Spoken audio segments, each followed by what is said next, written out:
Salut jeunes pousses, c'est Tom le jardinier. On se retrouve aujourd'hui pour parler des récoltes. En effet, en plein été, c'est le moment où les récoltes abondent. Et si tu veux pas te retrouver avec l'hiver un jardin vide et des réserves vides, c'est le moment de s'en occuper. C'est en été que tu as forcément le plus de récoltes. Les tomates, les courgettes, les haricots verts, si tu veux pas en finir en overdose avec toi et toute ta famille, c'est le moment de s'en occuper.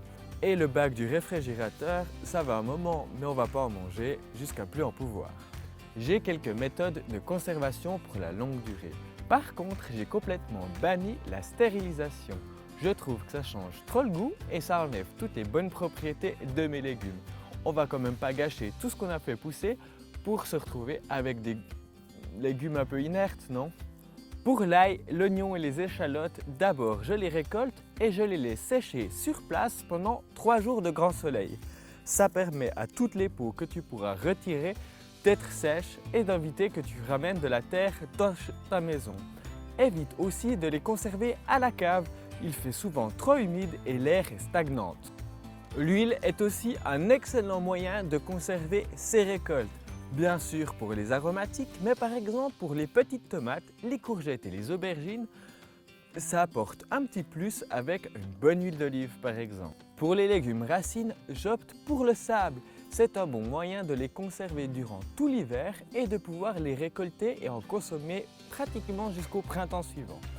Pour ça, il faut juste un bac et du sable. Pour moi, le congélateur est quand même une solution simple qui te permet de conserver tes légumes, pratiquement tous d'ailleurs, jusqu'à la nouvelle saison. Pour mes légumes racines, je les conserve dans du sable. Pour ce faire, je les récolte à maturité. Là, mes carottes, elles sont encore un petit peu jeunes. Je fais une couche de sable, une couche de carottes, une couche de sable, une couche de carottes par exemple, et je les mets au frais dans une cave par exemple, jusqu'à ce que j'ai besoin d'en récolter.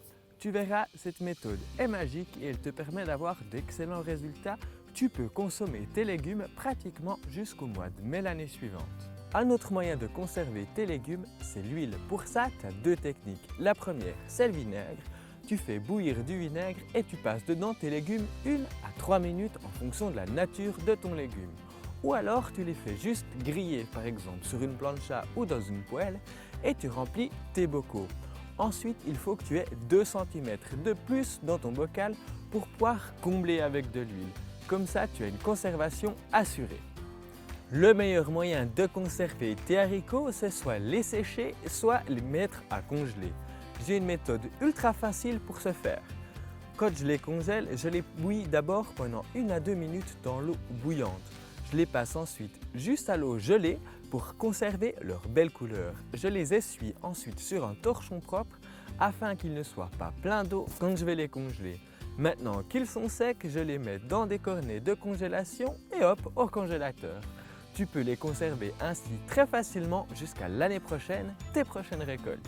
Voilà, j'espère que tu pourras prolonger grâce à toutes mes astuces tes récoltes, avoir des légumes toute l'année. D'ici là, je te souhaite un bon jardinage. On se retrouve tout bientôt pour une prochaine vidéo. Ciao jeunes pousses! Hey, merci d'avoir suivi ma vidéo. Abonne-toi à ma chaîne et mets un petit pouce vert.